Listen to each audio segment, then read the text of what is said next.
नमस्कार दोस्तों, स्वागत है आपका हमारे चैनल ऋषभ लोग में। मैं आपका दोस्त सुभाष स्वागत करता हूँ अपने चैनल में। तो खेसारी लाल यादव के साथ वायरल भोजपुरी चैनल जो है वो कहीं ना कहीं मजाक कर रहा।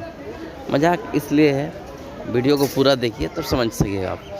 कल मोशन पोस्टर रिलीज़ किया गया था और लिखा गया था कि 5 तारीख को उसका टीजर लॉन्च किया जाएगा, रिलीज़ किया जाएगा, बट आज रिलीज़ नहीं किया गया। तो इससे आप क्या कह सकते हैं? भोजपुरी में लापरवाह कह सकते हैं, या फिर खेसारी लाल के साथ मजाक, या फिर और कलाकार का मजाक। क्योंकि आज दिनेश लाल यादव का 2 मूवी का टीजर रिलीज़ किया गया एक साथ। तो आप इसको क्या कह सकते हैं?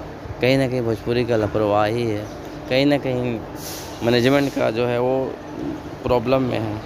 ये सब चीज़ को ध्यान नहीं दिया जाएगा, नहीं सुधारा जाएगा, तो आने वाला समय में भोजपुरी और भोजपुरी का अस्तित्व खतरे में है, एकदम 100% खतरे में है। बाहर के लोग क्या बोलेंगे? यही ना कि डेट दिया जाता है, वो डेट पर रिलीज़ नहीं किया जाता है। फैंस कहीं ना कहीं गुस्सा हो जाते हैं। तो ये सब चीज़ को कंपनी को ध्यान में रख कर काम करना चाहिए, ना कि डेट देकर उस डेट पर सॉन्ग ना आए, टीजर ना आए। तो ये चीज़ बहुत, मैं तो मैनेजमेंट को दोष देता हूँ। वीडियो अच्छी लगे तो हमारे चैनल को लाइक शेयर सब्सक्राइब ज़रूर करिएगा, क्योंकि सबसे पहले अपडेट यही मिलती है। मिलते हैं अगली वीडियो में, तब तक के लिए धन्यवाद।